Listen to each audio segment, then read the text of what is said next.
अस्सलाम वालेकुम। Health blog के प्लेटफॉर्म से डॉक्टर फौजिया मोइन आज आपसे रमज़ान और कोविड-19 के हवाले से हम कुछ बातचीत करेंगे।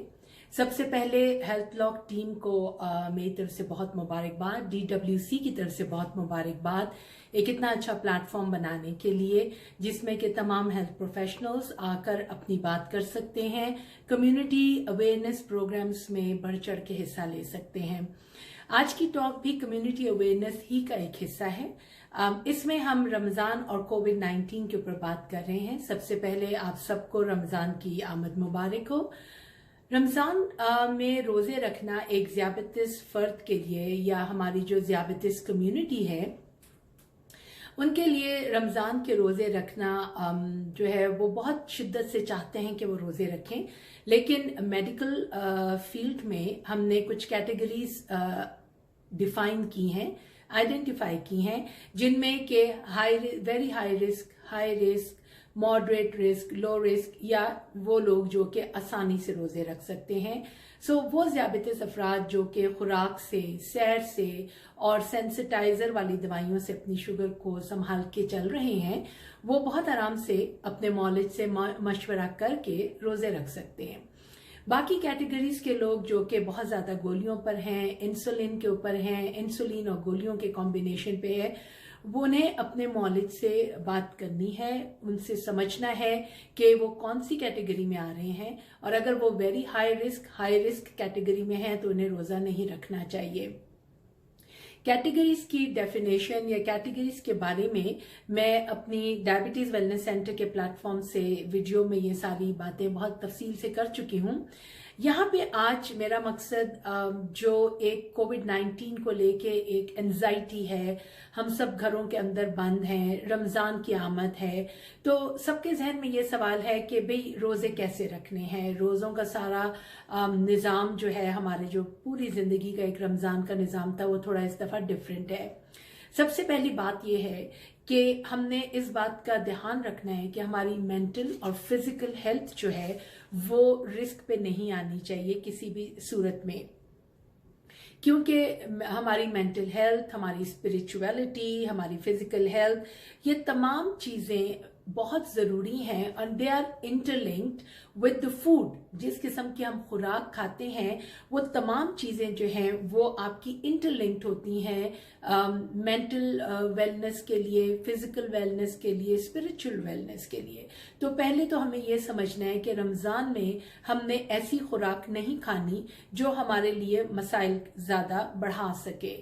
ये टॉक जो है ये ज़ियाबतिस अफराद, हाइपरटेंसिव अफराद, उन लोगों के लिए है जिनका कोलेस्ट्रॉल हाई है। सो आप लोगों को बहुत ध्यान रखना है कि आपने सेहतमंद ग़िज़ा खानी है, जो कि वैसे भी सबको ही खानी चाहिए। सो हम वन बाय वन बात कर लेते हैं। सबसे पहले डिहाइड्रेशन नहीं होनी चाहिए। अब डिहाइड्रेशन ना होने के लिए हम शाबान के महीने से ही प्रैक्टिस करवाते हैं, समझाते हैं कि भाई पानी का इस्तेमाल 2.5 से 3 लीटर तक रोजाना करें। अब रमजान में क्या करें?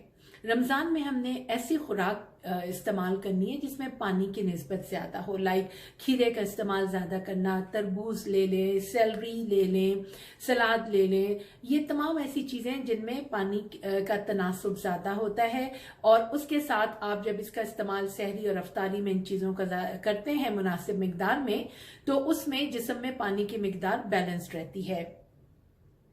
फिर बात आती है कि हमने बहुत ज़्यादा मिर्च मसाले नहीं खाने। जब आप बहुत ज़्यादा तेज़ मिर्च मसालों में, ज़्यादा घी या तेल में पकी हुई चीज़ें खाते हैं तो इनसे भी आपकी प्यास बढ़ जाती है और ये जिस्म में मोटापे की तरफ भी लेकर चलते हैं।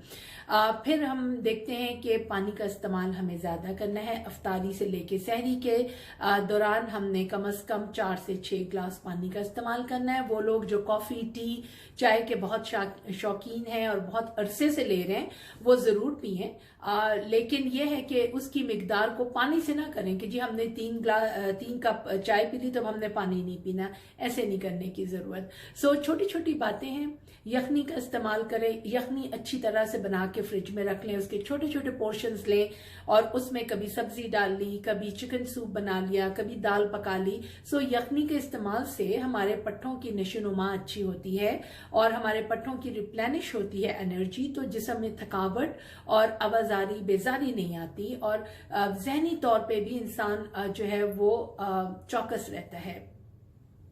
फिर बात आती है कि जी हम सोएं कितना। सोना है, हमने अपनी नींद को भी पूरा करना है, हमने रमज़ान के सारे लवाजमात को भी देखना है, इबादात को भी देखना है। तो आप लोग कोशिश ये करें कि चूंकि आप घर में हैं तो असर की नमाज से लेके मगरिब की नमाज के दौरान अपना थोड़ा सा रेस्ट कर लें, अपनी इबादत कर लें, जो भी आपको अपना टाइम टेबल सही लगता है जिसमें कि आप अपनी नींद को मुनासिब तरीके से पूरा कर लेते हैं। अब यह ना हो कि जो सुबह से सोए तो भी अफ्तारी पे ही उठे, इस तरह से भी नहीं करना, क्योंकि इस तरह से जिस्म जो है वो और ज्यादा तंग होता है। आपको थोड़ी फिजिकल एक्टिविटी करनी है, थोड़ी सी वॉक करनी है, असर मगरिब के दरमियान कर लें, अफ्तारी के 2 घंटे के बाद वॉक कर लें। ब्रीदिंग एक्सरसाइजेस कीजिए। मेंटल रिलैक्सेशन के लिए बहुत ज़रूरी है कि आप सुकून के साथ किसी जगह पे बैठ के गहरे सांस अंदर लेके थोड़ा 7 सेकंड्स तक रोकें और फिर पूरी तरह से सांस को बाहर निकालें, कि जैसे आपने अपने लंग्स को स्क्वीज करके सारी हवा बाहर निकाल दी, और अंदर ले जाते हुए भी आहिस्तगी के साथ इतना लेके जाएं हवा को कि आपका पेट भी मूव करे। सो ये जो आपकी एक्सरसाइज है ये आपकी मेंटल रिलैक्सेशन के लिए बहुत ज़रूरी है।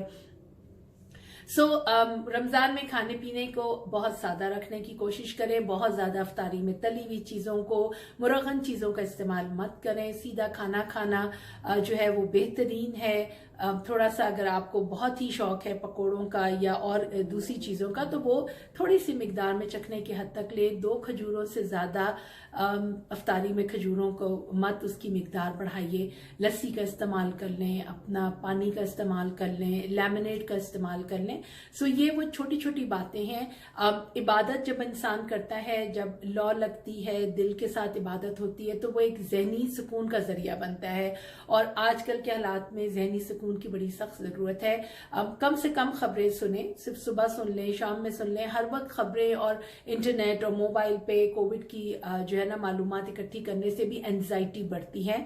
सो रमजान के महीने को लेके घर के माहौल में एक हम आहंगी रखें, घर के माहौल को पुरसुकून रखें, अपनी इबादात को इस तरह से करें कि वो एक खुद ब खुद जो है सुकून का माहौल बन जाएगा और आपका रोजा भी अच्छे से रहेगा। लेकिन अगर रोजे के दौरान कहीं आपकी शुगर लो हो रही है तो ये नहीं कहना कि भाई अफ्तारी तक तो मैंने तोड़ना ही नहीं या मैंने नहीं रोजे को अपने खराब करना, ऐसा नहीं करना। आपका दिन के किसी हिस्से में किसी वक्त भी अगर आपकी तबीयत खराब हो रही है तो मेहरबानी करके फौरन अपना रोजा अफ्तार कर लें।